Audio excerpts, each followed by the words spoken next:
16ویں پارے کا خلاصہ۔ تحریر علامہ ابتسام الہی ظہیر۔ 16ویں پارے کا آغاز بھی سورہ کہف سے ہوتا ہے۔ 15ویں پارے کے آخر میں جناب موسیٰ علیہ السلام جناب خضر علیہ السلام سے ملاقات کا ذکر ہوا تھا۔ جناب موسیٰ علیہ السلام حضرت خضر علیہ السلام کی جانب سے کشتی میں سوراخ کرنے اور پھر ایک بچے کو قتل کر دینے کی عمل پر بالکل مطمئن نہ تھے، اس لیے انہوں نے اس پر اعتراض کیا۔ جناب خضر علیہ السلام نے حضرت موسیٰ علیہ السلام کو کہا کہ کیا میں آپ کو نہیں کہا تھا کہ آپ میرے ساتھ صبر نہیں کر سکتے؟ جناب موسیٰ علیہ السلام نے فیصلہ کن انداز میں جواب دیتے ہوئے کہا کہ اب اگر میں نے کوئی سوال کیا تو آپ مجھے اپنے سے علیحدہ کر دیجیے گا، اس لیے کہ اب میں مزید سوال کرنے کا کوئی جواز نہیں رہا۔ جناب خضر اور جناب موسیٰ علیہ السلام اکٹھے آگے بڑھتے ہیں، حتیٰ کہ ایک بستی میں جا پہنچتے ہیں۔ بستی کے لوگ بڑے بے مروت تھے، ان سے دونوں حضرات نے کھانا مانگا، مگر بستی والوں نے دو معزز مہمانوں کی کوئی خاطر تواضع نہ کی۔ اسی بستی میں ایک جگہ ایک دیوار گرنے والی تھی۔ جناب خضر علیہ السلام نے اس دیوار کی مرمت شروع کر دیتے ہیں۔ جب دیوار کی مرمت مکمل ہو گئی اور جناب خضر علیہ السلام نے وہاں سے چلنے کا ارادہ کیا تو جناب موسیٰ علیہ السلام نے ان سے کہا کہ اگر آپ چاہتے ہیں تو اس کام کا معاوضہ ہم وصول کر سکتے تھے، اس سے ہم کھانا کھا لیتے۔ جناب خضر علیہ السلام نے کہا کہ اب میرے اور آپ کے درمیان جدائی کا وقت آن پہنچا ہے، لیکن پہلے میں آپ کو ان تمام کاموں کی تعبیر سے آگاہ کرنا چاہتا ہوں جن پر آپ صبر نہیں کر سکے۔ حضرت خضر علیہ السلام نے جناب موسیٰ علیہ السلام کو بتلایا کہ کشتی میں سوراخ میرے کرنے کا سبب یہ تھا کہ جس ساحل پر کشتی جا کر رکنی تھی وہاں پر ایک جابر بادشاہ کی حکومت تھی جو ہر بے عیب کشتی پر جبراً قبضہ کر لیتا ہے۔ میں نے اس کشتی میں سوراخ کر دیا تھا کہ کشتی کے مسکین مالک بادشاہ کے ظلم سے بچ جائیں۔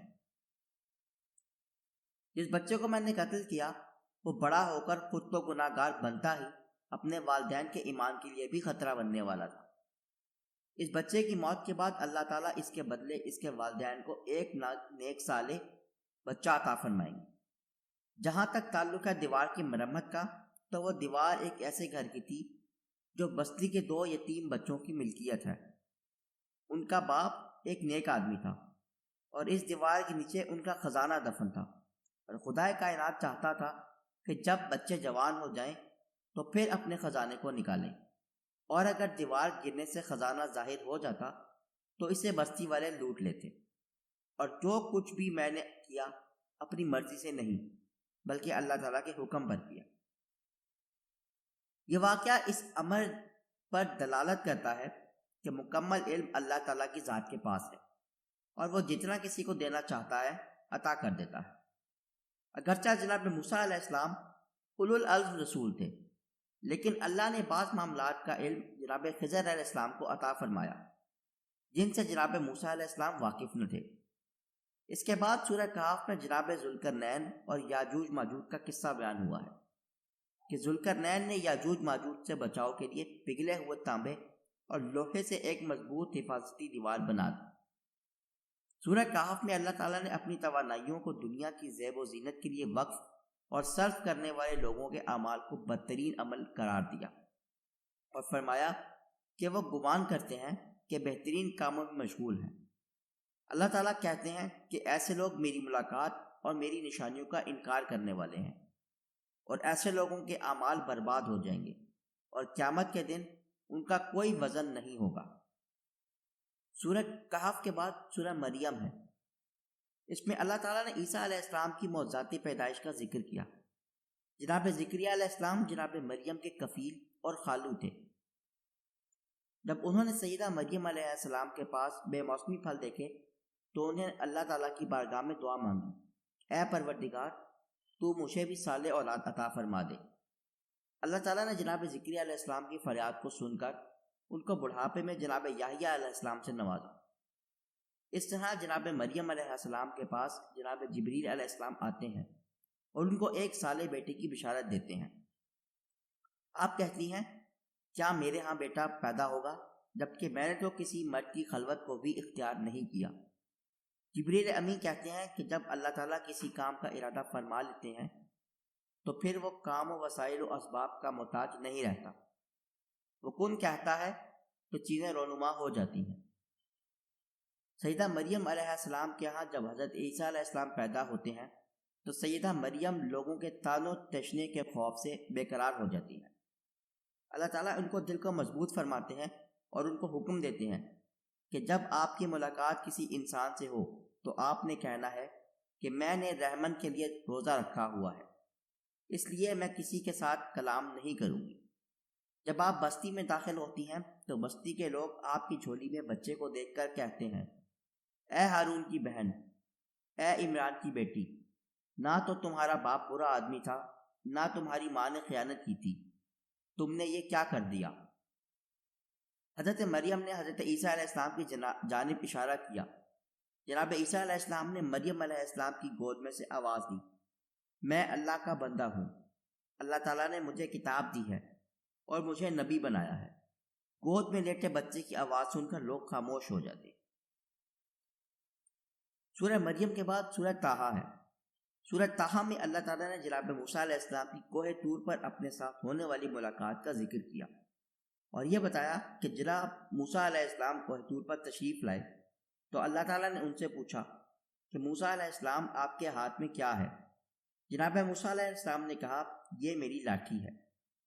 اللہ تعالیٰ نے جناب موسیٰ علیہ السلام کو اپنی چھڑی زمین پر پھینکنے کا حکم دیا۔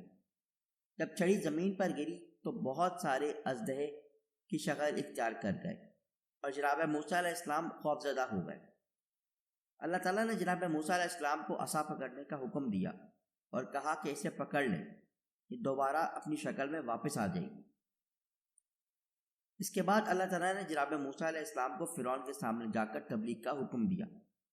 جناب موسیٰ علیہ السلام نے اس موقع پر اللہ تعالیٰ سے دعا مانگی کہ اے میرے پروردگار، میرے سینے کو کھول دے، میرے معاملے کو آسان کر دے، میری زبان سے گرا کو دور کر دے تاکہ لوگ میری بات کو صحیح طرح سمجھ سکیں، اور میرے اہل خانہ میں سے جناب ہارون کو میرا مددگار بنا دے۔